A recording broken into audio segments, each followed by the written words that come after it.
যখন তাদেরকে খেতে যেতে হতো তখন তারা জলের উপর থাকা কাঠের উপর ভর দিয়ে খাবার খেতে যেতে হতো। ইয়ুং চায় যে তার জামা কাপড় না ভিজে। সে কিছুক্ষণ আগে মন্দিরে এসেছে। সে তার বন্ধুদেরকে জলের এই পার থেকে ওই পারে যেতে দেখে বলে এটা তো অনেক সহজ। যখন সে কাঠে দাঁড়ায় তখনই সে পানিতে পড়ে যায় এবং পানি থেকে উঠে দাঁড়ায়। তখনই সে রান্নাঘরের দিকে যায়। তখনই একজন লোক বলে ভেজা কাপড়ে ভিতরে যাওয়া যাবে না। তখনই সে জামা কাপড় খুলে পাশের একটি টেবিলে শুকাতে। যখন তার কাপড় চোপড় শুকিয়ে যায় তখন সে রান্নাঘরে যায় এবং রান্নাঘরে যেয়ে দেখে তার বন্ধুরা সব খাবার খেয়ে ফেলে এবং সে অন্য একটি টেবিলে কিছু ভাত দেখতে পায়।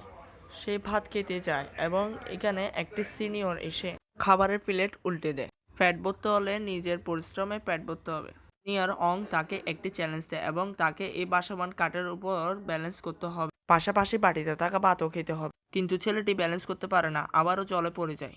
পরদিন সকালে সে আশেপাশে ভালো করে দেখে এবং পাঁচিল টপকে পালাতে যায়। তখনই ধরা পড়ে যায়। সিনিয়র মম তাকে আবার জলে ফেলে এবং আশেপাশে থাকা সবাই হাসতে থাকে।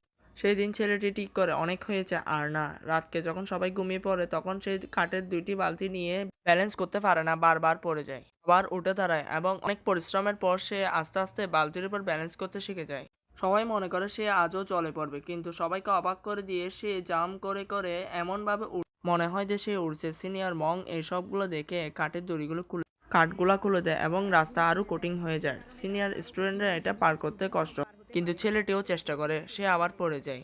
তারা সবাই দিনরাত চেষ্টা করতে থাকে এটা কিভাবে করা যায়। তখন সিনিয়র মম আসে এবং ছেলেটিকে বলে একটা প্লেট জলে ফেলতে।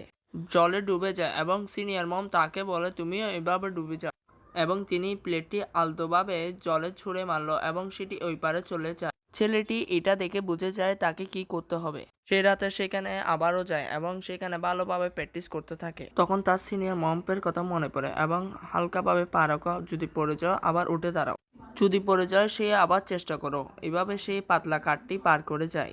দূর থেকে এসব দেখে এবং সেও খুশি হয়।